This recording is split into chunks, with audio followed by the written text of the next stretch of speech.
In 1972, researchers at MIT concluded that society was on track to collapse by the year 2040. A follow-up study conducted by an analyst at KPMG found that we are ahead of schedule.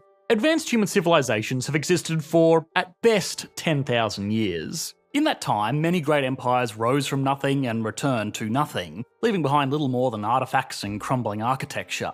While it's hard for historians to definitively say what caused any of these particular collapses, the determining factors tend to fall into four broad categories: political issues, social and cultural issues, environmental issues, and of course the one that we're specifically interested in, economic issues. Any civilization that has been reduced to little more than an entry into a textbook fell through some combination of these four factors. Some were almost instantaneous, the great city of Pompeii succumbing to the eruption of Mount Vesuvius. Some took a few weeks. The Aztec Empire collapsed after 93 days of resistance against the Spanish. And some took centuries. 300 years separated the height of the Roman Empire with its eventual collapse. Our modern civilization is the greatest ever known, hundreds of thousands of times wealthier and more advanced than even the most massive empires of history could have imagined. If you are watching this video, you have access to the internet. If you have access to the internet, you have access to a source of knowledge that scholars and kings could not have dreamt of just 100 years ago. The same is true for other modern luxuries that we take for granted: climate control, worldwide travel, cheap and effective clothing, medicine, instantaneous communication, plentiful and safe food, water on tap, and even little luxuries like being able to listen to your favourite song pretty much whenever you feel like it. A question I get asked a lot is, who is the richest person in history? The answer? Elon Musk. Or it was about a week ago when he was worth more than $270 billion. That might have changed depending on when you actually watch this video. Oh, but what about Rockefeller, the Rothschilds, the Romanovs, or even this Mansa Musa fella that people keep on bringing up? What about them? Sure, they were rich for their time, but their time was one of almost universal poverty. Despite their relative wealth, they couldn't dream of all the amenities that you think nothing of. Let me tell you, if I had the choice between my modern, rented 2-bedroom apartment and a sprawling 15th century French palace with no air conditioning, no plumbing, and no food that wouldn't give me cholera, I would take the apartment 10 times out of 10, and you are a fool if you wouldn't do the same. The best part is I haven't even mentioned war yet. Despite what most people might think based on their diet of cable news on the front page of Reddit, we are living through one of the most peaceful periods in human history ever.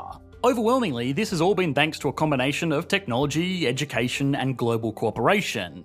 Even nations that have resentful hostilities bubbling away beneath the surface are more dependent on one another today than even the closest of allies were back in the time of Napoleon. Why get hostile when you can get rich? It sounds vapid, but it's a good thing, albeit a fickle one. Comparing our modern global economy to even the greatest empires throughout history is like comparing a jet engine to a donkey. That's not hyperbole, that's how far ahead we are today. But this is actually the problem. Sure, a jet engine is faster and more powerful than a donkey, but it's less resilient. One tiny flaw in its incredibly complex network of interdependent components could render the whole thing useless. What's worse is that it moves so fast and flies so high that even the slightest hiccup becomes catastrophic. Most of us alive today, and especially those of us sitting at home watching internet videos on our smartphones, would not know how to survive very long if we didn't have food within easy reach, sometimes literally delivered to our door. But I'm getting ahead of myself, and probably starting to sound like some kind of deranged doomsday prepper screaming the end is nigh, so let's break down exactly how this MIT study predicted that society would collapse. What measurable metrics was MIT looking at to determine that the world was going in a good or a bad direction?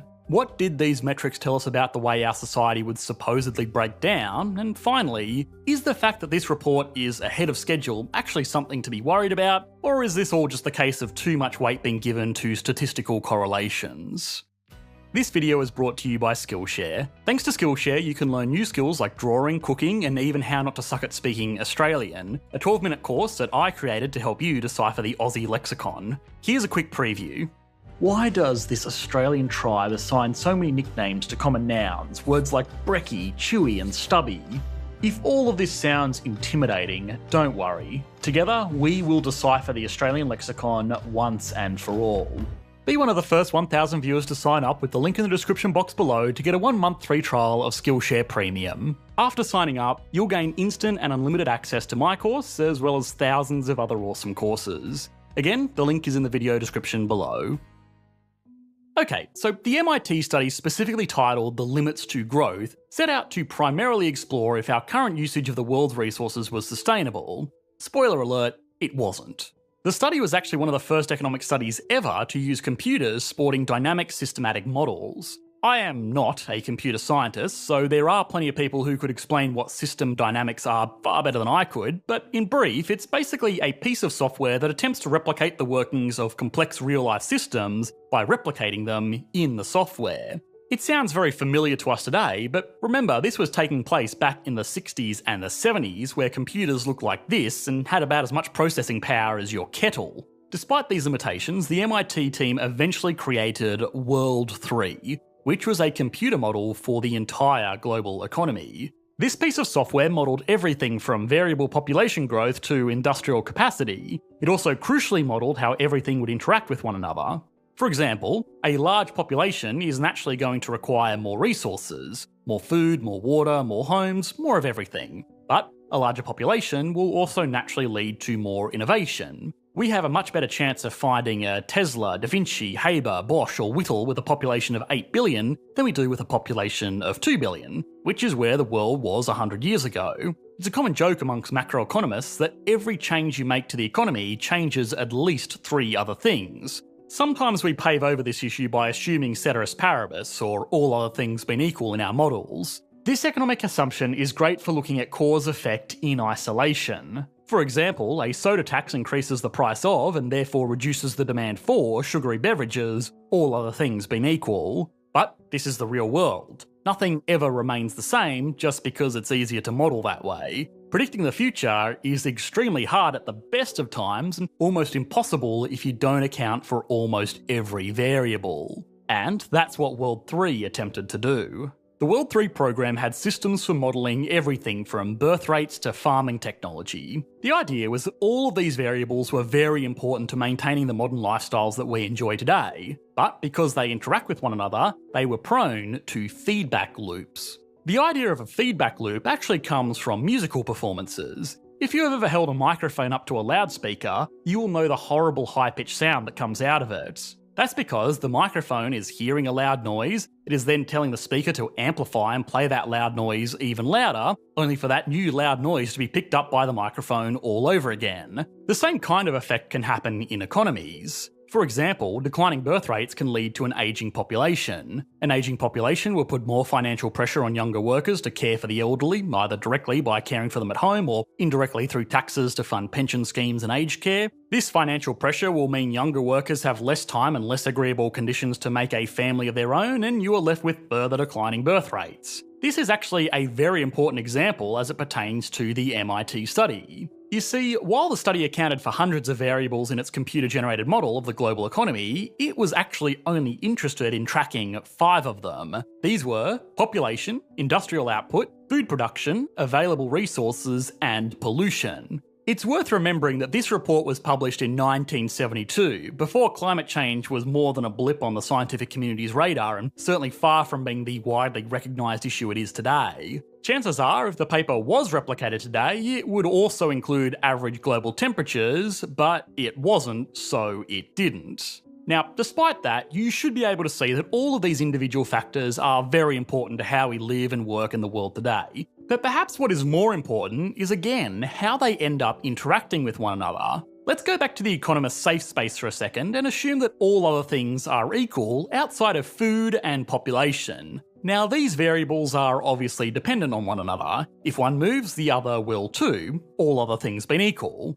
But what sounds like a more concerning order of events? A decline in population leading to a decline in food production, or a decline in food production leading to a decline in population? Yeah, obviously 2 very different scenarios right there. Okay, so now that we understand how to interpret the data generated by this report, what did it actually say? Well, like good economists, the researchers kind of hedged their bets. Predicting the future exactly is a fool's errand. They could have published their paper one day before a design for a commercially viable fusion reactor was developed, and the researchers realised this, so what they did instead is they tweaked the initial conditions and ran the simulation over and over again. In some simulations, they would assume that innovation remains at a constant pace and worker productivity continues to improve at the rate it currently has been. In other simulations, they would assume that technological innovation continues to compound on itself, meaning things like harvesting resources from space or growing food in laboratories becomes possible, and then in other simulations, they would assume that technological progress would slowly plateau. A quick side note is that a technological plateau might not sound very realistic to us today, but that's only because we have grown up in a time of constant innovation. Moore's Law is a great example of this. For the past 5 decades, computing power has roughly doubled every 2 years, but we are starting to reach the physical limits of how many transistors we can pack onto a microchip. Promising technologies like quantum computing may solve this issue and let us continue to gain access to even more computing power, but then again, it may not. And that's just one example. A lot of technological innovation these days is just major companies finding new and innovative ways for you to waste your time consuming advertiser content. And yes, I realise the irony that I am part of the problem here, but here you go, have an ad. What a good little consumer you are. Anyway, technological innovation was just one variable that the researchers of this report tweaked. They also ran models that assumed lower birth rates, higher rates of recycling, more resource discoveries, greater levels of global trade, reduced levels of global trade. They basically tried to account for every outcome that would be possible with a realistic combination of factors in this economic model. They then averaged out the trajectories of 5 crucial factors to determine where humanity would end up. As you would suspect from a range of models with variables changed up every time, they got a range of different results. But they all sort of had one thing in common. They all showed a significant decline around the year 2040. Of course, it's impossible to address all of the thousands of potential outcomes that were modelled, but the researchers really focused on a few that fell well within the standard deviation of all of these potential outcomes. The first and potentially most optimistic outcome was called the comprehensive technology scenario. This was a model where we continue to live like we currently do today, but technology progressed fast enough to ensure that our productive capacity was able to keep up with the new people that needed to be fed and housed and clothed. The model still predicts a significant drop in food production, brought about primarily due to pollution of waterways and the misuse of arable land, but that is addressed through technological innovation. The population does start to plateau around the year 2040, but that's due to the natural tendency of wealthier, more urban populations to have less children, rather than people starving to death due to lack of food. In this model, industrial output does peak and then decline, which would normally indicate lower living standards. But this is almost entirely contradicted by the more efficient use of the goods that we do have. If tomorrow technology got to such a point where we had self-driving cars, then the need for individual car ownership would be greatly reduced. This would likely lead to a fall in industrial output, but it's not like we would be poorer because of this. It's just that suddenly a car that used to service only one household can now be efficiently shared amongst dozens. This is actually what the World Economic Forum was talking about when they famously said that you will own nothing and be happy about it. They either just really don't understand how to communicate with the general public, or they secretly enjoy making people angry. The more efficient use of resources would also reduce pollution and ensure that raw materials are never reduced to nothing. This wouldn't be a totally terrible outcome, and yeah, we might not continue to see the same exponential growth in living standards that we have seen over the past 100 years or so, but it also wouldn't be a societal collapse either. If you don't feel comfortable relying on some new wave of technological innovation to save us all, then the researchers who published this report have an alternative. The so-called stabilised world scenario is what would happen if the world just maintained its current rate of innovation, while also investing heavily into things like renewable energy sources and materials recycling processes. Again, this model was made before climate change was considered a factor, so when we are talking about recycling and renewables, we are looking at it purely through the lens of resource depletion and local pollution, while totally disregarding other externalities like carbon emissions. This stabilised world scenario looks very similar in many ways to the comprehensive technology outcome that we explored earlier. The main difference is an almost voluntary reduction in industrial output before it creates problems like food shortages and excessive pollution. Of all the models based on all of the different combinations of variables, this is what the researchers identified as the most optimistic. Again, most optimistic barring some crazy unforeseen technological development that radically reshapes how we run our economies. This could happen, and hopefully it will, but it's hard to make concrete plans for technologies that we can't conceive of yet, outside of maybe making a spiritual sacrifice to Daddy Elon. Can't hurt. Anyway, The bad news is that while the original study in 1972 thought this could be something that we could realistically work towards, the timeline of all the captured variables in this outcome has the least closest fit to our current reality, as explored by the 2021 follow-up study. Gaia Harrington's study instead suggests that the path that we are actually on best represents what the 1972 researchers dubbed the business as usual 2 scenario, and that's not good. This is a model that highlights a very clear collapse. Pollution continues to increase exponentially, and things like recycling of common materials never become economically viable or subsidised widely enough. Industrial output does reach a higher level than in all of the other possible scenarios, but that is about where the good news ends. A drop in food production causes massively declining birth rates in rich countries and famines in poor countries. The lack of young workers reduces industrial output, which further hinders economic prosperity. Easily accessible resources also dwindle away, which again further reduces industrial output and economic prosperity. By all accounts, this is what we would consider a complete collapse of society. I said at the beginning of this video that I would rather be a middle-class worker in today's world than a king from anywhere beyond 150 years ago. If the business as usual model was to play out, then I would rather be a middle-class worker today than a king just 20 years in the future, and that's a genuinely scary thought. So, if you are feeling a bit anxious like I was while reading this study, perhaps it's important to address the criticisms of this model. A study that basically amounts to someone screaming the world is going to end is naturally going to be met with some cynics, and that was the case for the Limits to Growth report. It's worth noting that a lot of these criticisms have been proven wrong simply by the fact that the data is tracking the predictions in the business as usual model with pretty frightening accuracy. Other critics point out that this study has a very pessimistic way of dealing with human innovation. These critics conceded that, yeah, sure, right now our rate of innovation might not be sufficient to avoid this kind of collapse, but necessity is the mother of invention. As soon as humanity's back is against the proverbial wall, a lot more attention will be placed on researching and investing into technologies that could push us from the doomsday scenario of the business as usual model into the more palatable comprehensive technology scenario. We can already start to see this taking place with a huge surge in renewable technologies becoming available in the public market. Certainly, there are still some areas where we are lacking, waste management being a huge one, but we are much better than we were even a decade ago. If you want me to tell you what I think will happen, I'm sorry, I'm just going to encourage you to read the 2 reports yourself.